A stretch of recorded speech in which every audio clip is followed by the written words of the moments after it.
नमस्कार, स्वागत आहे तुमचं सुषमाज किचनमध्ये। आज आपण बहुगुणी अशी कढीपत्त्याची चटणी बनवणार आहोत। कढीपत्ता हा केसासाठी आणि स्किनसाठी पण उपयुक्त आहे खाण्यासाठी। त्यासाठी अशा पद्धतीने कढीपत्ता चटणी जर तयार केली तर छान तुम्ही 2 महिने पण ठेवू शकता। शक्यतो आपण पोहेमध्ये, उपम्यामध्ये किंवा भाजीमध्ये कढीपत्ता टाकतो तेव्हा खाल्ला तर जातच नाही, बाजूला काढून टाकतात। त्यामुळे या पद्धतीनं केलेली कढीपत्त्याची चटणी जी असते ना, तर त्यामध्ये कढीपत्ता आपल्याला भरपूर प्रमाणात खाल्ला जातो। या पद्धतीनं कढीपत्ता चटणी बनवण्यासाठी रेसिपी शेवटपर्यंत बघा। रेसिपीला लाईक करा, चॅनलला सबस्क्राईब करा, तसंच बेल नोटिफिकेशन पण ऑलवर प्रेस करा। आता आपण रेसिपीला सुरुवात करूया।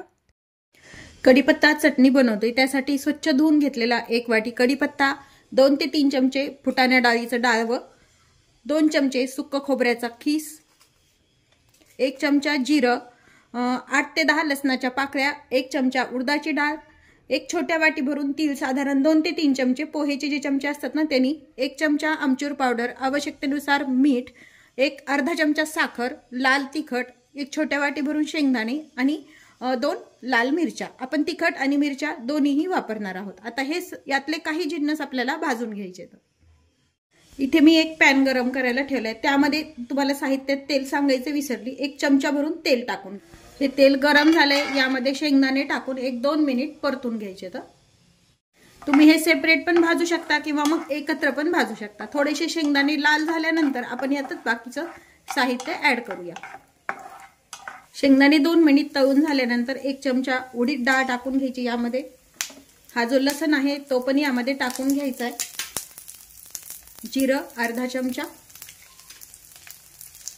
यासोबतच हे जे फुटाण्याचं डाळ आहे ते पण आपण यामध्ये टाकून भाजून घ्यायचं।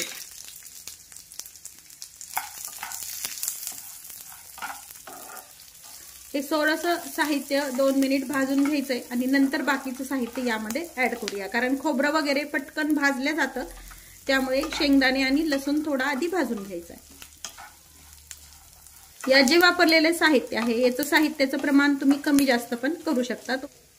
आता यामध्ये हे जे खोबरं घेतलंय ते पण टाकून घ्यायचंय। यासोबतच हे तीळ जे आहेत आपण ते टाकून घ्यायचे। थोडेसे तीळ आपण कच्चे ठेवून हे पुन्हा कोरडे भाजून घेणार आहोत, त्यामुळे थोडे तीळ मी यामध्ये भाजून घेणार आहे। आता हे भाजलेलं जे साहित्य आहे एका ताटामध्ये काढून घ्यायचंय आणि कढीपत्ता आपल्याला सेपरेट भाजून घ्यायचा आहे। यामध्ये पुन्हा एक थोडंसं अर्धपळी भरून तेल टाकून घ्यायचंय। ऑलरेडी कढई आपली गरम असल्यामुळे लागलीच गरम होतं आणि हा जो कढीपत्ता आहे यावरती छान कुरकुरीत होईपर्यंत आपल्याला भाजून घ्यायचा आहे।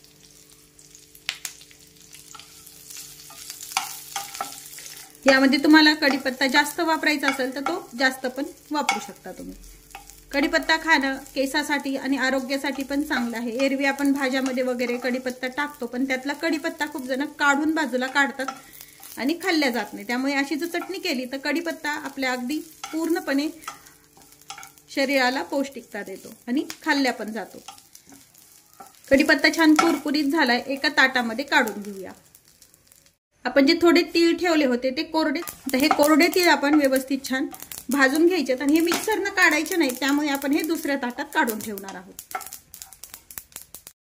आपली मिरची ही भाजायची राहिलेली आहे। तुम्ही कढीपत्त्यासोबत मिरची भाजू शकता किंवा मग सेपरेट पण भाजू शकता। 1-2 थेंबभर तेल टाकूया यामध्ये। मिरची पण छान भाजून झाली आहे, त्याच साहित्यामध्ये काढून घेऊया। भाजलेलं सर्व साहित्य छान थंड करून घ्यायचंय। भाजून घेतलेलं साहित्य आपलं हे थंड झालंय, एका मिक्सरच्या जारमध्ये घेऊन घ्यायचं याला काढून पूर्ण। आता यामध्ये चवीपुरतं मीठ टाकून घ्यायचंय, अर्धा चमचा किंवा मग तुम्हाला जसं मीठ लागतं तसं तुम्ही वापरायचंय। अर्धा चमचा साखर, ही जी आमचूर पावडर घेतलेली आहे ती पण यामध्ये अर्धा चमचा टाकून घ्यायची। लाल मिरची टाकली तरी पण आपण 1 चमचा भरून लाल तिखट पण वापरणार आहोत। आता हे पल्स मोडवरती मिक्सरवरती काढून घ्यायचंय। या पद्धतीने थोडीशी जाडसरच ही चटणी काढून घ्यायची आहे। आता मिक्सरवरती ही चटणी आपण काढून घेतली। आपण हे जे तीळ भाजून घेतले होते फक्त यामध्ये टाकण्यासाठी, जे मिक्सरवरती आपल्याला काढायचे नव्हते ते यामध्ये टाकून घ्यायचे। मिक्सरवरती न काढताच मिक्स करून घ्यायची। तयार आहे आपली बहुगुणी अशी कढीपत्ता चटणी। या पद्धतीने चटणी नक्की करून पहा। तसेच रेसिपीला लाईक करा, चॅनलला सबस्क्राइब करा आणि बेल नोटिफिकेशन पण ऑल वर प्रेस करा। अशाच नवीन रेसिपी सोबत पुन्हा भेटूया। तोपर्यंत बाय बाय। व्हिडिओ पाहिल्याबद्दल धन्यवाद।